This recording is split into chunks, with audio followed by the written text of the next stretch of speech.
chez Dupin parce que Philippe et moi, on suivait des cours de bande dessinée dans une petite école en Belgique.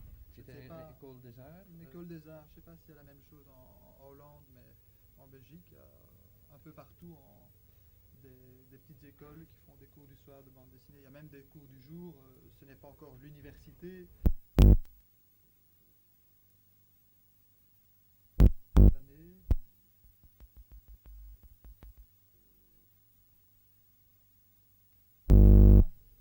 Et quand il a vu mes dessins et ceux de Philippe, il a dit « Ah, c'est intéressant, est-ce que vous ne pouvez pas travailler pour moi ?» Il était aussi un instituteur? Non, ce n'était pas un instituteur, c'était un ami du professeur qui donnait les cours de bande dessinée. Ce professeur lui a demandé de donner son avis sur les travaux. Je suppose qu'il a apprécié au point de nous proposer donc de travailler pour lui. Jean-Rie is zijn carrière als striptekenaar begonnen doodgewoon door een cursus, een korte cursus te volgen waar zijn werk en dat van Toom opviel bij Dupin, die een vriend was van hun onderwijzer of leraar. En op die manier zijn zij bij hem in dienst gekomen. Mais une autre chose, avant d'aller dans cette... Oh là là, comme la plupart... Par exemple, quel âge avez-vous? Moi, j'ai 27 ans, je vais avoir 28 ans. Hij is 27 jaar. Et vous êtes né où? Moi je suis né en Afrique, au Congo belge. Ah.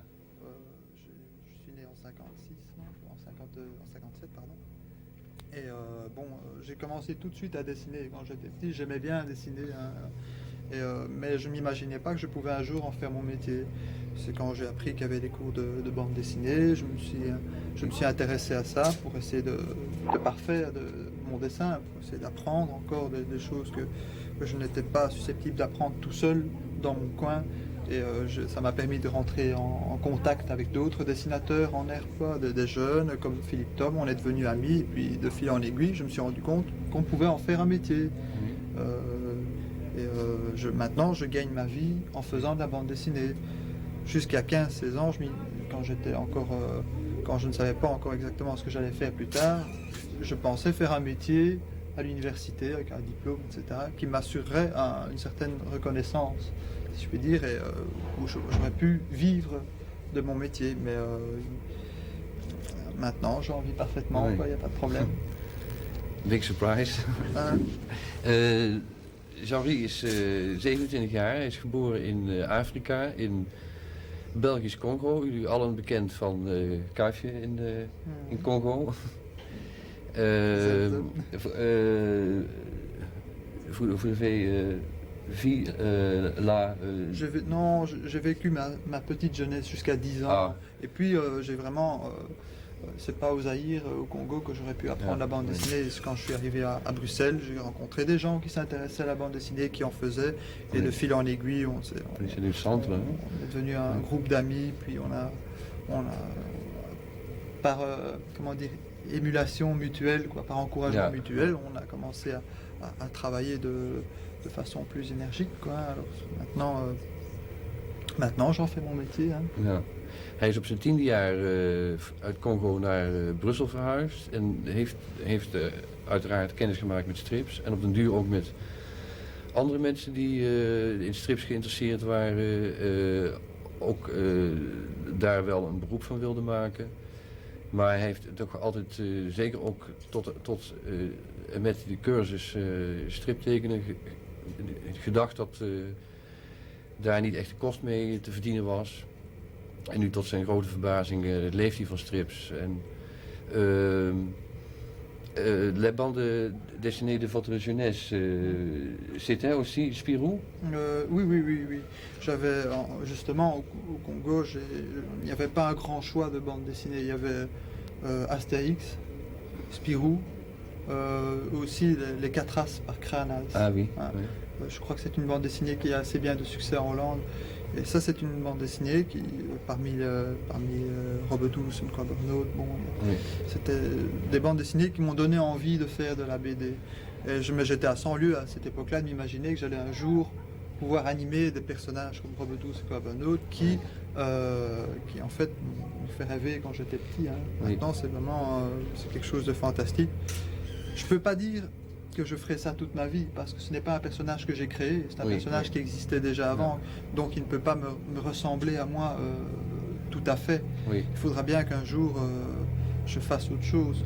Mais c'était en tout cas, si je savais il y a 10 ans ou 20 ans que j'allais un jour reprendre Robe douce et Quabernaut, je ne le croirais pas parce que c'est quelque chose de vraiment extraordinaire pour un auteur qui a été baigné dans ce genre de bande dessinée quand il était jeune. Oui. De strips die hem aanvankelijk beïnvloed hebben, of in ieder geval waar ik grote bewondering voor had, dat waren de 4 helden van Kraanhals, de Asterix-albums en uiteraard Robbe Douce. En Jean-Rie vertelde er nu bij dat een enigszins merkwaardige figuur is dat hij zelf niet of eigenlijk nooit een eigen strip gehad heeft. En dat zijn levenswerk nu in feite het product van iemand anders is. En dat hem dat behoorlijk veel moeite kost. We zullen even op doorgaan. Vous avez commencé avec Tom comme dessinateur et comme scénariste. Non, aujourd'hui, disons, on a séparé nos tâches. Mais avant, Philippe, quand on s'est connus à l'école de bande dessinée, on était chacun dessinateur et scénariste. Mais maintenant qu'on reprend la série de Spirou Fantasio, on a constaté que mon dessin à moi correspondait le mieux pour la série. Il avait le plus d'affinité que son dessin.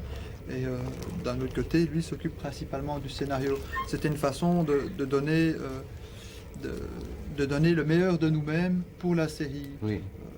C'est-à-dire mon dessin et son scénario. Mais on reste quand même, Philippe et moi, auteurs, dessinateurs et scénaristes à part entière. Ce qui fait que lui intervient dans mon dessin régulièrement et moi j'interviens dans son scénario régulièrement. Et pour d'autres projets, c'est tout à fait concevable que moi je fasse par exemple le scénario et lui le dessin. Parce qu'il a un dessin certainement aussi valable, si pas plus que le mien. Et il pourrait parfaitement être un auteur complet, comme moi je pourrais l'être en faisant mes propres scénarios. Mais c'était curieux parce que quand vous commencez avec Tom, votre style de dessiner, c'était exactement la même? Non. Il y avait une certaine différence.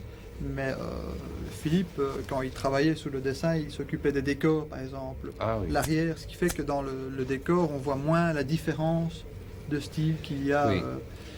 Par exemple, un bel exemple, c'est les Schtroumpfs de Smurfs. Il y a Wasterlin qui a dessiné les Schtroumpfs. Quand on voit le style de dessin de Wasterlin et celui de Peyo, il y a une grande différence. Seulement, bon, d'abord les Schtroumpfs, c'est relativement simple le dessin, et puis les décors en plus, on peut parfaitement faire en sorte que les deux styles de dessin se ressemblent, malgré la différence de caractère entre les deux. C'est la même chose avec Tom, il a un dessin relativement différent du mien, mais dans les décors, ça ne se voit pas. Mais c'était une décision de vous-même de séparer ça? Une décision personnelle parce que c'était à nos yeux la façon la plus efficace de travailler. Oui. De donner le meilleur de nous-mêmes pour Spirou Fantasio, c'était que je me consacre un maximum au dessin et lui un maximum au scénario. Ja. Tom en Jean-Rie zijn begonnen met samen de scenario's te maken en samen de tekeningen te maken. Toen ze de serie Robbe Douce overnamen.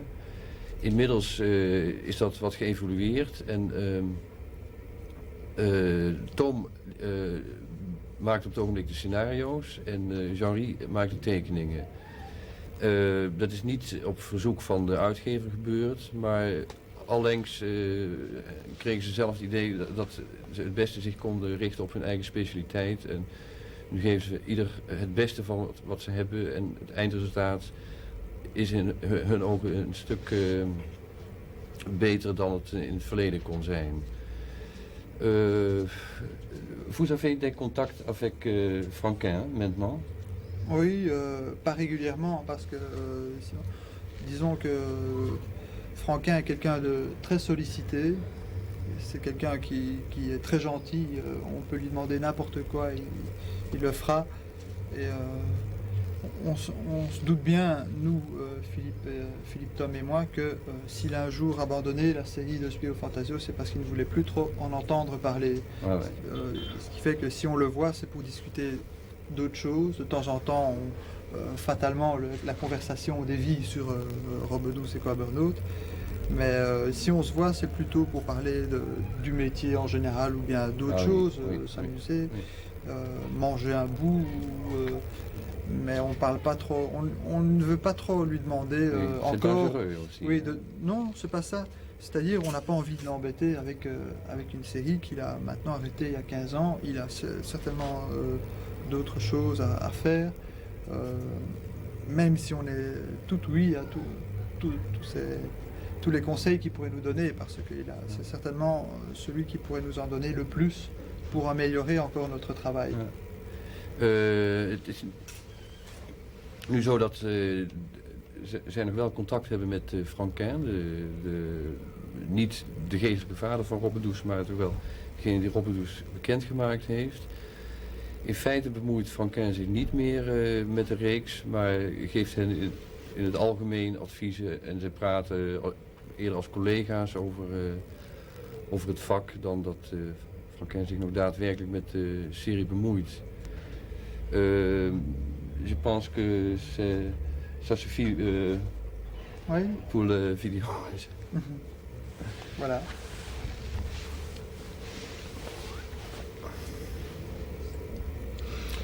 Mais avec Franquin, on a... C'était difficile? Non, ça allait. Moi, il n'y avait pas de problème. Peut-être que pour toi, ça a été difficile. Je ne sais pas comment... Vous connaissez les antwoorden? Les réponses. Les réponses, oui. Oui, relativement quand même. Maintenant que ça fait 2 ans que on me pose des questions, je les ai quasi toutes vues, quoi. Il n'y a pas encore de questions il y a des questions qu'on n'a pas encore posées, ça je sais, mais la plupart, ça varie évidemment d'une interview à l'autre, mais en général... C'est vrai qu'en Hollande, par exemple, on nous demande souvent comment ça va avec Franquin. Oui. Mais ça va très très bien avec Franquin, on s'entend très bien avec lui.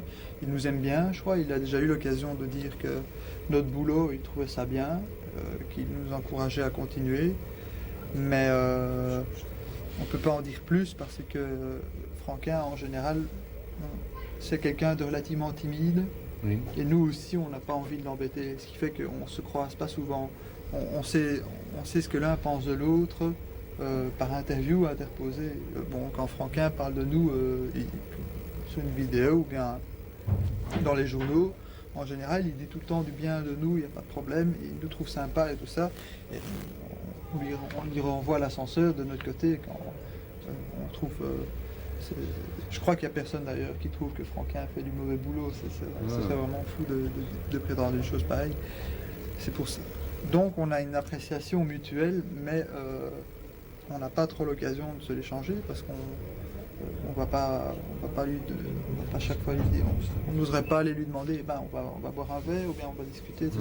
Qu'est-ce que vous pensez de ce style? Qu'est-ce qu'il faudrait faire pour que ce soit mieux? Qu'est-ce que notre personnage ici, il n'est pas bien? Et celui-là, est-ce qu'il est bien, etc.